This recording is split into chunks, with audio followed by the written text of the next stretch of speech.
Next team is ARtivism. Hi, I'm Ettore. I'm Isabella. Chris. I'm Karen. I'm Mariela. And I'm Jorge, and we're ARtivism. And our goal is to use the power of augmented reality, art, to tell stories that need to be told. Stories like Hedy Lamarr, who is remembered for being an actress and for her beauty, when her biggest accomplishment was her work that led to the invention of Wi-Fi and Bluetooth. And women like Grace Hopper, who wrote the first compiler, as well as helped develop COBOL, the first complex programming language. And so today, we still see a huge gender disparity in the STEM fields, when time has shown that women have contributed as much, if not more, than men to the history of computer science and engineering.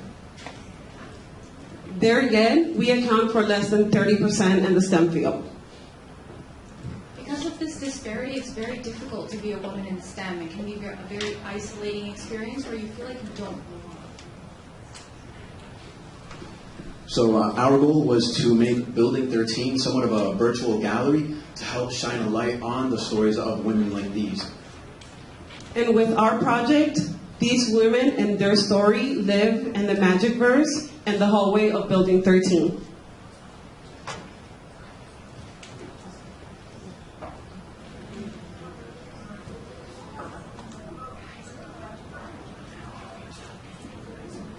So this is using the magic verse, the Magic Leap 1. When you click you trigger the remote, it will show information about each woman and what they did. We also understand that not everybody has access to the ML1, so we also did an augmented reality app. Yeah, and that one's a little bit more accessible because everyone has smartphones. So all you would do is just download the app and scan over the target image, and then more information about each woman would come up.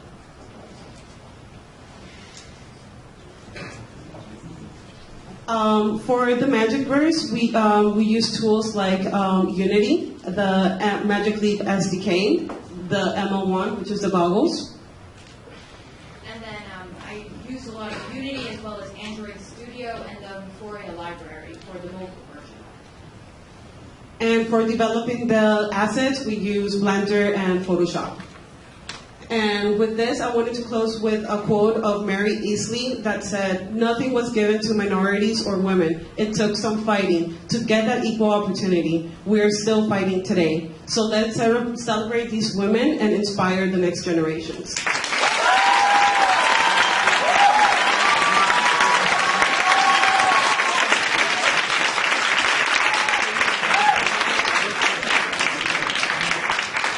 Any questions? So how would you make money off of this application? Other than the social responsibility, that's amazing, but how do you pay yourselves for all the work that you get to do in order to make this come to life? I think when it comes to anything that has to do with activism, money is not the drive, more the passion and what we want to get across. This is awesome. One of my favorite people, I have shirts and posters and everything, two people. So one, Katherine Johnson, and two, Grace Hopper. So it's awesome to see that you're doing this.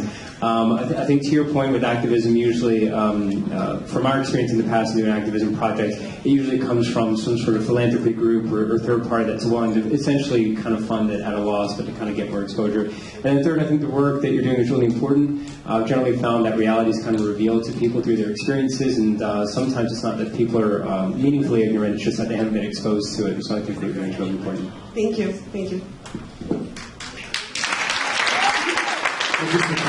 I just think promoting women in tech is just awesome. I mean, we need more women in the STEM field. Thank you.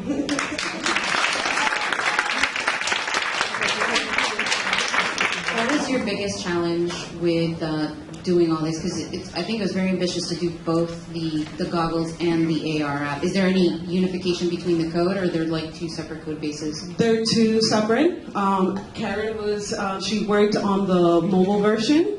So we just did teamwork. We just what is it, divide and conquer? I don't know. The biggest challenge for me was when I was working with the Magic Leap 1, just to get the input from the remote. Once we just jumped over that obstacle, it was heaven.